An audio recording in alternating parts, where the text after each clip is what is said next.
Oke, bincang santai di rumah Prof. Aba.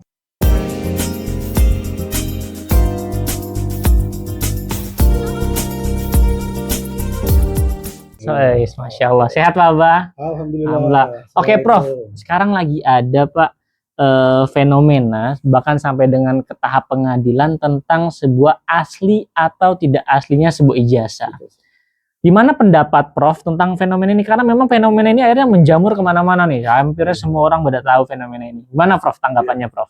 Oke, pertama itu Profnya dibetulin dulu ya. Oke, siap. Bukan F tapi V. Siap. Oke ya. Jadi ini adalah YouTube pertama kita. Jadi Prof itu bukan profesor ya. Prof, provokator Aba ya. Provokator yang baik tentunya. Oke, siapa? Iya, provokasi untuk hal kebaikan. Yang kedua soal ijazah. Ijazah itu bagi seseorang adalah salah satu dokumen penting ya. Selain akta kelahiran. Zaman saya dulu nggak ada akta kelahiran. Jadi saya masuk IPB tanpa akta kelahiran. Tapi setelah itu harus ke pengadilan, menunjukkan akta dan sebagainya. Nah, selain akta, ijazah itu adalah dokumen yang penting. Ini contohnya misalnya, yang nggak kelihatan jauh ya. Di kita edit Pak. Ini ijazah saya misalnya S3 di IPB. Ini contoh ijazah anak saya, nggak usah ditutup, nggak usah dilihatin. Dari Universitas Gadjah Mada. Kalau orang menanyakan, Dul, serius kamu lulusan UGM? Ya kan? Pertanyaan sesimpel itu. Atau wah, ini kapan kuliahnya? Tiba-tiba pakai gelar insinyur. Kalau ada kayak gituan kan simpel jawabannya. Kamu nggak percaya, nih lihat ijazah saya. Ini kan murah biayanya, benar nggak?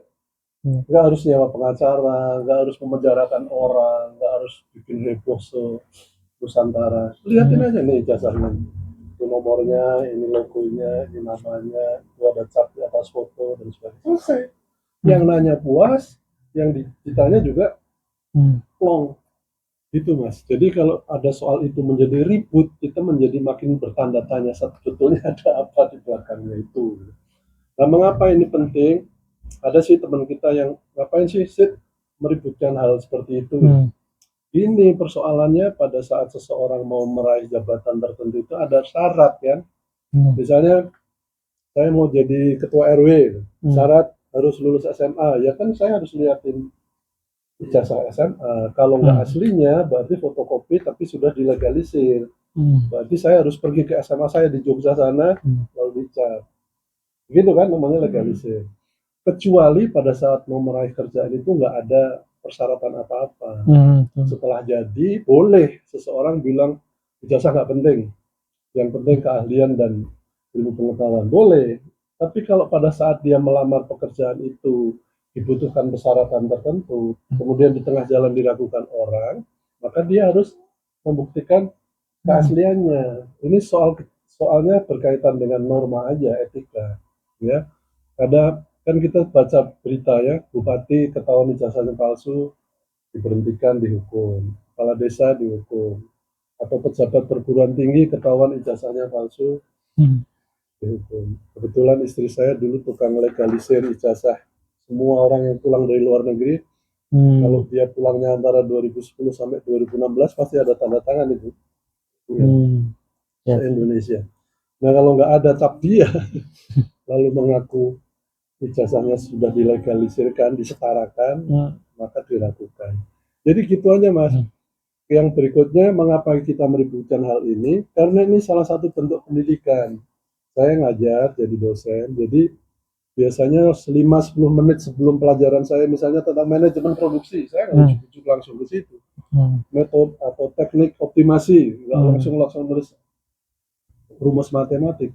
5 menit 10 menit pertama saya isi dengan tentang pembentukan sikap, attitude, karena itu yang akan sangat membuat seseorang itu mau menjadi seperti apa. Biasanya misalnya kalau pelajaran manajemen produksi saya tanya, Mas, kalau nanti kamu kerja ditempatkan di sebuah perusahaan, kamu menjadi manajer pembelian, pengadaan barang, ya, procurement.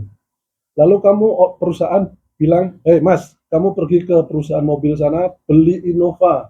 Belinya nggak kira-kira 100 biji. Bukan satu, bukan dua, belinya 100 biji. Buat mobil dinas di perusahaan kita. Lalu kamu berangkat ke sana, beli 100, karena belinya banyak, dikasih bonus 1. Belinya 100 dikasih bonus 1. Pertanyaannya bonus semua kamu bawa pulang atau serahin perusahaan? Itu kan nggak di pelajaran manajemen produksi. Ini adanya di sikap mental. Banyak anak-anak muda begitu, bawa pulang Pak, kan itu jasa saya. Nah itulah cikal bakal korupsi. Ya, kalau kamu bawa pulang, pertanyaannya, andaikan kamu sendiri yang beli, kamu bakal dapat bonus nggak? Kan enggak.